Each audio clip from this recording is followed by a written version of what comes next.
Dan pemirsa, mari kita simak informasi terpopuler dari situs cnbcindonesia.com yang telah kami pilihkan untuk Anda. Informasi yang pertama, Wakil Kepala Menteri India tewas.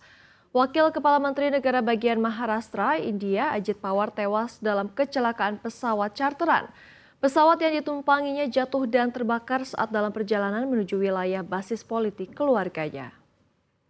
Insiden terjadi pada hari ini, Rabu 28 Januari 2026. Selain Ajit Pawar, 4 orang lain turut meninggal dunia, yakni terdiri dari 2 staf pribadi dan 2 awak pesawat.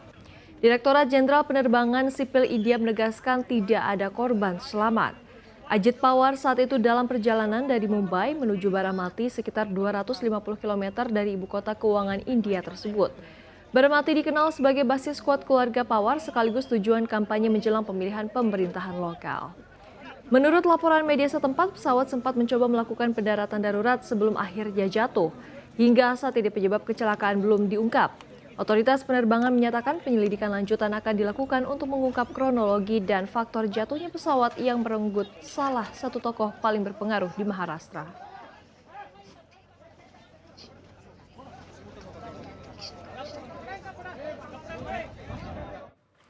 Kita langsung ke informasi terpopuler yang kedua, pemirsa, yakni dolar Amerika Serikat anjlok. Dolar Amerika Serikat kembali tertekan di pasar global. Pelemahan ini tercermin dari anjloknya indeks dolar Amerika Serikat atau DXY ke level terendah dalam hampir 4 tahun. Mengacu data definitif DXY turun 0,85% dan ditutup di level 96,217 pada perdagangan Selasa 27 Januari 2026. Penurunan ini menjadi koreksi harian terdalam sejak April 2025 sekaligus membawa DXY ke posisi terlemah sejak Februari 2022. Tekanan terhadap dolar makin kuat setelah pernyataan Presiden Amerika Serikat Donald Trump yang dinilai pasar tidak melihat pelemahan dolar sebagai masalah serius. Sikap ini membuat investor menilai ruang koreksi dolar masih terbuka sehingga tekanan jual pun bertambah. Sejumlah faktor turut memanaskan pasar. Isu Greenland memicu tensi antara Amerika Serikat dan Eropa disusul ancaman tarif dari Trump yang meningkatkan resiko kebijakan. Di saat bersamaan, narasi sell Amerika mendorong investor global mengurangi exposure terhadap aset Amerika Serikat.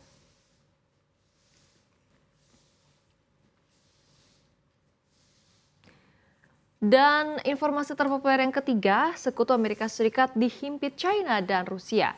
Aktivitas militer Rusia dan China kembali menjadi sorotan di Jepang. Kementerian Pertahanan Jepang melaporkan pergerakan kapal dan pesawat kedua negara di sekitar wilayah Jepang yang diduga memiliki kemampuan pengumpulan intelijen. Dalam beberapa hari terakhir, Jepang mencatat pergerakan aset militer Rusia dan China di laut dan ruang udara sekitar negara tersebut.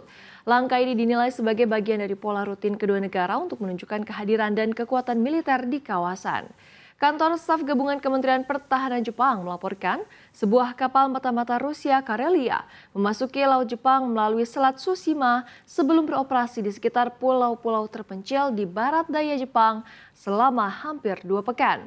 Pada waktu yang sama, pesawat pengintai Rusia jenis Il-20 juga terdeteksi terbang di atas Laut Okhotsk, utara Hokkaido, lalu melanjutkan penerbangan ke selatan hingga dekat Pulau Honshu, tak jauh dari pangkalan udara Misawa. Menteri Pertahanan Jepang Shinjiro Koizumi menyebut melihat karakteristik aset yang digerakkan, aktivitas Rusia dan China dapat diasumsikan bertujuan untuk pengumpulan intelijen.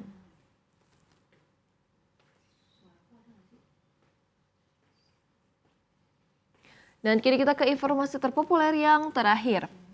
Pembangunan The Mukaat dihentikan. Arab Saudi menghentikan sementara pembangunan The Mukaab, salah satu proyek paling ambisius di ibu kota Riyadh. Langkah ini diambil seiring peninjauan ulang prioritas belanja dan kelayakan finansial megaproyek dalam agenda visi 2030. Sumber-sumber yang mengetahui pembahasan internal menyebutkan pemerintah Saudi melalui dana investasi publik menangguhkan rencana pembangunan The Mukaab, pencakar langit berbentuk kubus raksasa yang menjadi ikon kawasan New Murabba di pusat kota Riyadh. Penangguhan dilakukan saat otoritas terkait mengkaji ulang pembiayaan dan juga kelayakan proyek. The Mukaab selama ini digadang-gadang sebagai simbol futuristik visi 2030, program transformasi ekonomi putra mahkota Mohammed bin Salman. Namun kini proyek tersebut masuk dalam daftar megaproyek yang ditunda atau dipangkas di tengah upaya PIF mengendalikan biaya dan memprioritaskan pengeluaran. Arab Saudi disebut mengalihkan fokus ke proyek yang lebih mendesak seperti infrastruktur World Expo 2030, Piala Dunia 2034, kawasan Diriah, dan proyek pariwisata Qiddiya.